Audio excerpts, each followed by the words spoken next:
سب سے پہلا انسان کا امتحان جو ہے اس کے عقل کا، شعور کا، اس کے فہم کا، اس کی فطرت کا، اس کی جبلت کا، وہ کیا ہے؟ اس دنیا میں آنکھیں کھولنے کے بعد اللہ تعالیٰ پر ایمان لاتا ہے یا نہیں؟ اللہ کو پہچانتا ہے کہ نہیں؟ میرا خالق کون؟ میرا مالک کون؟ میرا پیدا کرنے والا کون؟ کون میرا محبوب ہے؟ کون میرا مقصود ہے؟ کون میرا مطلوب ہے؟ کون میرا حاکم ہے؟ کون میرا آقا ہے؟ کون ہے قانون دینے والا؟ کون ہے ہدایت دینے والا؟ یہ پہچان لینا عقل و فطرت کا پہلا امتحان ہے جس سے انسان گزرتا ہے۔ اور ظاہر بات، یہ امتحان جتنا کسی ماحول میں گمراہی، شرک، کفر کے تہ برتہ اندھیرے ہوں گے، اتنا ہی امتحان سخت ہوگا۔ آپ مسلمانوں کے ماحول میں رہ رہے ہیں تو ٹھیک ہے، مسلمان بھی اب دنیا پرست بن گئے ہیں، یا جو بھی آپ کہیں، حقیقی مسلمان تو دیکھنے کو نہیں ملتا، پھر بھی بہرحال اسلام تو ہے نا یہاں۔ کسی نہ کسی دیکھ کو تو چیز کو تو اللہ یاد آ جاتا ہے، کبھی نہ کبھی تو کسی کی بات ہی دل میں اتر جاتی ہے، کوئی اللہ کا بندہ جو ہے خلوص و اخلاص سے کہتا ہے بات اور وہ آپ کو دل میں اتر گئی۔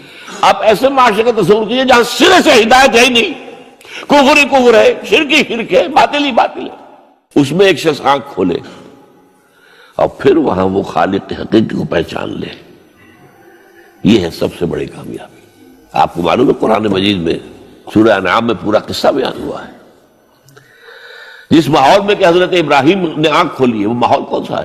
ہر طرح کا شرک وہاں پر انتہائی درجے میں موجود تھا۔ سورج اور چاند اور ستاروں کی پرستش، بتوں کی پرستش، اور سیاسی شرک۔ بادشاہ کہتا تھا میں خدا ہوں، نمرود جو دعویٰ تھا فرعون کا وہی اس کا تھا۔ کہیں سے کوئی توحید، کوئی اللہ کی بات، کوئی نیکی کی بات، کہیں کوئی روشنی، کوئی کرن اس معاشرے میں تھی؟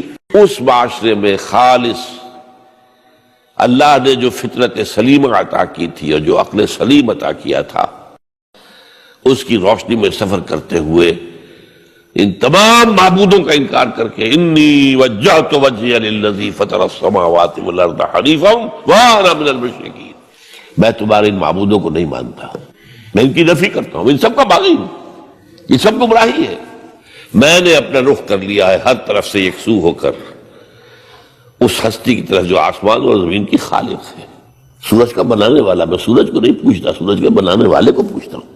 میں چاند کا پجاری نہیں ہوں، چاند کے خالق کا پجاری ہوں۔ یہ ستاروں کا میں پجاری نہیں ہوں، ستاروں کے پیدا کرنے والوں کا، کمالے کا میں پجاری ہوں۔ کائنات کا نہیں ہوں، کائنات کے خالق کا ہوں۔ انی وجہت وجہی للذی فطر السماوات والارض حنیفا وما انا من المشرکین۔ یہ پہلا امتحان ہے۔